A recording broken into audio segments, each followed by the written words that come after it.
прв работен ден денеска овдека во Штип. Најпрвен бевме на ставање камен темелник на спортскиот центар Джексон, проект кој што е финансиран од страна на владата, кој што средства се обезбедени од страна на владата, благодарение на пратеничката група на ВМРО ДПМН, каде прво потпишан е нормално пратеникот Никола Мицевски, бидејќи овој проект и од претходниот парламентарен состав, а сега еве доаѓаме до реализација. Јас сум навистина горд што можеме вака убаво со проекти веднаш да го почнеме нашиот мандат како влада, се разбира. Убеден сум дека тоа ќе ја врати надежта кај граѓаните, дека Македонија ќе ја биде и дека сите ние заедно можеме да направиме многу повеќе за нашата држава. Она кое што исто така е важно, дека Штип се гради, заедно со градоначалникот посетивме уште еден капитален проект и потоа заедно со министерот сме овдека на местото каде што даваме изјавата пред клиничката болница Штип, која што за жал од 2017 година до денеска буквално не е мрднат, иако требаше за две, еве би рекол, ако имаше доцнени 3 години да биде изградена. Тоа е заедничко ветување на нашата влада дека оваа болница заедно со болницата во Кичево ќе имаат приоритет и двете болници фуриозно уште на самиот почеток ќе треба да отпочнат со градба. Од она што можев да бидам брифиран од страна на министерот е дека тендерот е подготвен, се чека мислење од Министерството за финансии. На пат кон Скопје ќе разговарам со новата министерка за финансии, Димитриевска Кочовска, и овој процес да отпочне веднаш да го објавиме тендерот и во наредните 2 до 3 месеци тој да биде завршен и таму на есен да почнеме со градежни активности на самата болница. Така што мораме да имаме еден значен, брз, полетен старт за да покажеме и докажеме дека сето она кое што го зборуваме ќе биде и на дело применето. Премиере, прво честитки за функцијата. Второ, зашто токму Штип? Прв ваш работен ден како премиер. Зашто од Штип? Па видете, оваа болница, овој објект овдека стои споменик на едно лошо време кое што се надевам дека никогаш нема да се повтори. Мислам на вашиот работен ден, зашто токму од Штип? Па токму тоа сакам да кажам вториот дел од мојот одговор на вашето прашање.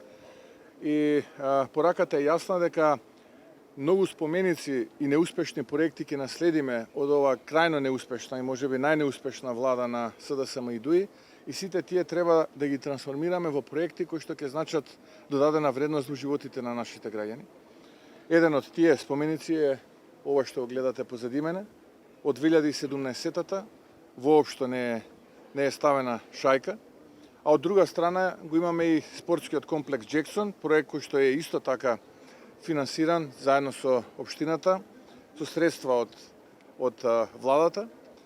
И ценам дека секој ден од денеска па натаму треба да имаме вакви проекти, не само во Штип, треба да имаме вакви и во Тетово, и во Гостивар, и во Кичево, и во Охрид, и во Битола, и во Прилеп, и на секаде низ Македонија. Затоа што на тој начин само ќе им покажеме на граѓаните дека гласот кој што го дадоа повеќе од 600.000 граѓани за оваа коалиција, коалицијата Твоја Македонија предводена од ВМРО ДПМН, коалицијата Вреди, политичката партија Знам, е коалиција која што нуди надеж, наместо коалицијата која што до сега беше во владата, коалицијата СДСМ и ДУИ, која што нудеше грабеж. Дали наскоро ќе ве видиме повторно тука за кој што го најавивте првиот исто така капитален проект Карвинци, Штип, Радовиш, ветерниот парк?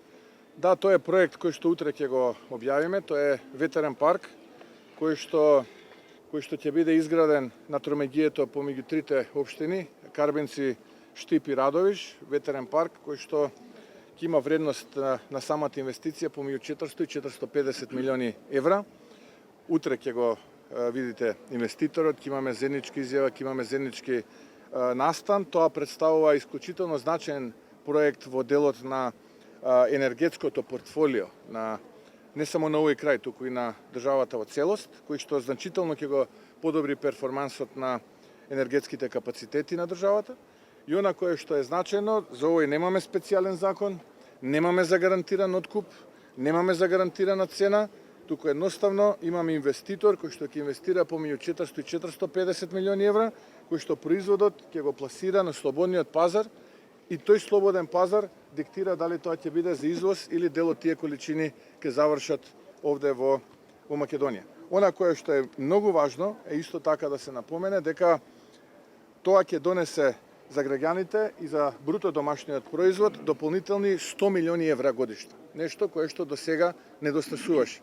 Значи, македонскиот ветар ќе донесе нови дополнителни 100 милиони евра во бруто домашниот производ на годишно ниво и вакви проекти ќе има насекаде, низ целата територија на државата.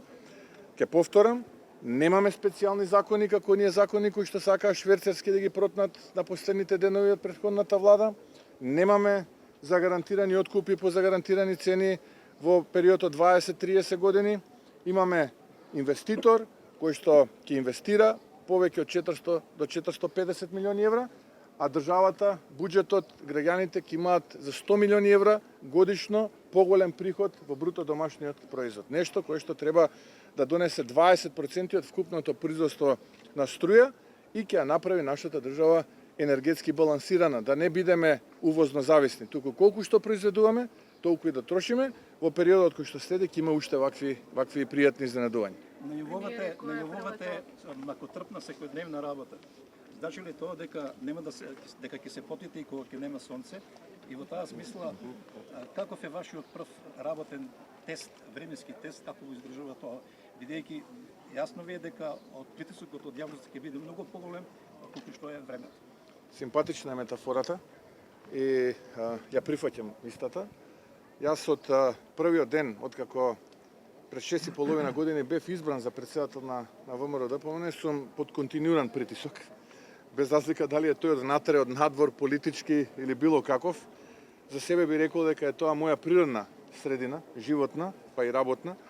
Предизвици прифаќам, сакам предизвици, убеден сум дека и тимот во владата сака предизвици. И не впрочем сме тим, и како тим ќе функционираме и ќе направиме многу нови работи за нашите граѓани, нешто кое што ќе ги направи нашите сограѓани горди. Премиере, која ќе биде првата одлука која што ќе ја донесете? И второто прашање е, целоден сте со протоколовата вратоврска. Има ли некоја порака, бојата, бидејќи оваа боја потсетува на едно вина на Ја не знам на вас на што ве потсетува, но мене протоколовата боја ме потсетува, да речеме, на свекичките на последниот роден ден од мојот син. И тоа е убава меморија. Кога може на нешто такво убаво да се присетувате. Инаку портокаловата е една од моите омилени бои. Оваа вратоврска ја добив на подарок од еден пријател и спонтано утрово ја облеков без никаква порака. Но очекувам убави денови и таа е нашата порака, дека ќе градиме онаму каде што овие пред нас оставија неуспешни проекти и споменици, паметници на едно лошо, корумпирано време.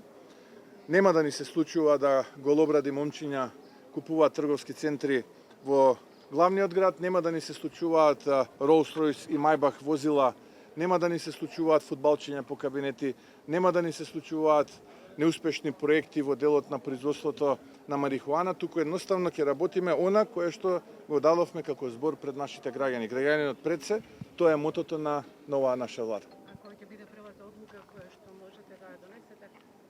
Па видете, првата одлука денеска со луѓето од мојот кабинет веќе разговаравме, конкретно неделата ќе имаме и таа прва седница на владата, ќе имаме неколку одлуки, тоа се повеќе формални одлуки, но започнуваме да работиме и на новото законско решение за линеарно зголемување на пензиите за пензионерите, она кое што го ветивме во предизборието, во првата година да имаме линеарно зголемување за секој еден пензионер од 5000 денари на нивната пензија, така што започнуваме со министерот за социјална политика, демографија и млади, господинот Фатмир Лимани, со министерката за финансии Гордана Димитриевска Кочовска во текот на утрешниот или денот потоа веќе ќе имаме еден работен состанок кај мене, така да почнуваме да го драфтираме и овој закон кој што набрзо ќе се најде во парламентот, заедно со ова што го најави и министерот Таравари, нешто кое што го ветивме за време на кампањата, дека нема да има дуализми, дека ќе имаме намалување на институциите, нема да имаме функционери кои што